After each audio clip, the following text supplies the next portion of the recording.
Cruise news time. Well, the cruise backlash has been approved by a federal judge. And imagine this, you're taking an airplane flight and you end up with a free cruise. Plus, Royal Caribbean, the 9-month world cruise, news coming off of that. What are they going to do instead of going to the Red Sea? Cruise news and my views. Let's talk about it.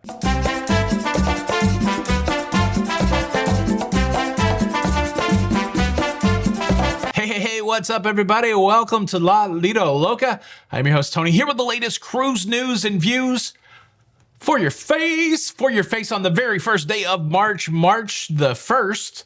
I guess that's what the very first day of March is. March the 1st, 2024. It's a Friday.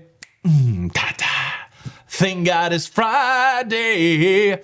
You guys glad for the weekend? I'm glad for the weekend. Well, 1 week ago today, I was getting my thyroid removed. And so, welcome to the post-thyroid era of La Lido Loca. I tell you what, I've had some interesting shows this week. I've been up and down in the way I've felt my energy level, but all in all, I feel pretty good. So I continue to say thanks for all of the kind words and all the stuff that you guys have been saying to keep me fired up as we continue to make this cruise news show. And if you haven't seen it, I do have a video on the Tony Barnett channel about my thyroid removal. And the only reason I recommend it is I have a picture of my thyroid and it's one of the most gnarly things I've ever seen in my entire life. I can't believe it was all in my neck. All right, cruise news story number one. Look, this is a 4-year story in the making. Bar Harbor, Maine. Some people in Bar Harbor, they don't want cruisers there. They feel like even though they have a great tourist town with a great, harbor for people to come by boat, they feel like when cruise ships start coming on a regular basis, that the town gets flooded too much with people and they don't like it. They don't like it. So there's that group of people. Then there's a whole other group of people in Bar Harbor, concerned business owners, the owner of the pier, and they're like, well, we do like it. We do like when they come. And so people voted. The city decided that they would limit how many people can come to Bar Harbor on a daily basis off of cruise ships. And then there was an injunction against that decision by the city. It went all the way to a federal judge. And now a federal judge has said, yes, Bar Harbor, the people there, the government there can place limits on the amount of cruise ship passengers that can come into Bar Harbor. The number that they've been bandying around at 1,000 passengers per day. Most modern cruise ships hold more than 1,000 passengers. So this could be a real challenge for Carnivals, your Royals, Norwegian, anybody that's going to do that East Coast sailing.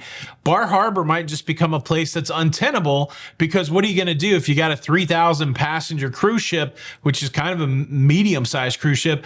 What are you going to do? You're going to have a lotto to decide who's allowed to get off in Bar Harbor, or are you going to have half the ship can get off in the morning, half the ship can get off in the afternoon? And I don't even know how that works. Can it only be 1,000 off at a time, or only 1,000 total per day? Either way, Bar Harbor and the backlash against cruising there from some citizens, they will get their way. There will be limits on the amount of cruise ship passengers that can go to Bar Harbor on a daily basis, and those limits have yet to be codified, finalized, that kind of thing. But stay tuned. Stay tuned. I always have these great thoughts of Bar Harbor. Never been there. Did an East Coast Canada cruise, New England cruise last year. It was fantastic. Would love to do it again, but now I feel a little sad. Maybe Bar Harbor is going to be off the list. I don't know, but there you go. Cruise news story number 2 takes us to Royal Caribbean's Ultimate World Cruise, a 9-month cruising adventure playing out on the Serenade of the Seas. And if you've been following it, you know there has been a vote going on that cruise ship. Because of all of the turmoil that's happening in the Red Sea, part of the itinerary for the 9-month world cruise has been altered. And they did a really diplomatic and democratic thing on that cruise ship. They decided to let the people that were actually on the cruise vote on an alternate itinerary. They had an itinerary that had stops more so in the Mediterranean, and then they had an itinerary that was all about stops in Africa. And well, they've had the vote. The votes have been tallied, and well, they're going to be doing the intensive African itinerary. And so I guess that doesn't really matter. Now that I'm saying the story out loud, it's interesting, right? But for all of us not on that cruise ship, we watch people on that cruise ship. So I was going to say, do we really care? We probably don't. But I think that so many of these cruising stories, they don't necessarily impact us, but we love cruising, and that's fascinating. And now we know. And no one's half the battle. G.I. Joe. Who's your favorite G.I. Joe character? Snake Eyes, baby. Because he didn't talk much. And you would think that I would like somebody that talked a lot, but Snake Eyes. Ninja. Yeah. What do you think? Would you have chosen intensive Africa over more Mediterranean stops? Leave a comment below. Now, I got to tell you about this dumb luck, stupid happenstance that a bunch of people fell into a free cruise yesterday. I never seem to have this kind of luck. But before I do that, let me quickly invite you to subscribe. If you like staying up to date with everything going on in cruising, please consider subscribing with the notification bell on. That way you don't miss out on any of these episodes. Okay. Here's the deal. There was a bunch of people that got on an aeroplane yesterday, a Delta airplane in Atlanta, and they were getting ready to take a flight down to San Juan in Puerto Rico. And as they, they're sitting there, they're getting the little, here's how you put the oxygen mask on and the floaty device if you need it. And, you're getting the stern looks by people that are still standing in the aisle, and they brought 4 bags when you're only supposed to bring 2 bags. You know how it is when you go flying.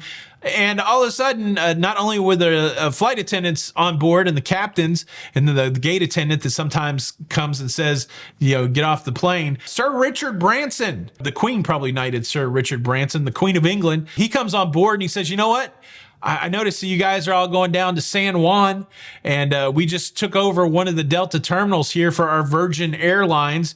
And since you guys are here, free cruise. How about that? I got a cruise ship, the Resilient Lady, that we've had to reroute from Australia. Sorry, Australia. And now we've rerouted it over to San Juan, Puerto Rico to do some Caribbean sailings. And I think it's like 160 people. 160 people, you get a free cruise. How about that? I don't know. That's an interesting thing to go on an airplane and give out free cruises. Hopefully everybody's down with it. But yeah, the most I've ever gotten for free on most of my flights are like a bag of peanuts, but never a free cruise. And sometimes I get somebody's feet by my head. Have you ever had that on a plane? I don't know. Boom. That is your cruise news. Thank you so much for checking out the episode today. Happy Friday, everybody. I'll be back with more cruise news on Monday. Have yourself a fantastic weekend. This is Tony for La Liga Loca. And until the next time, we'll see you. What you got to do. That's my Phil, Dr. Phil. We got to see you on the Lido. Bye. Cruise.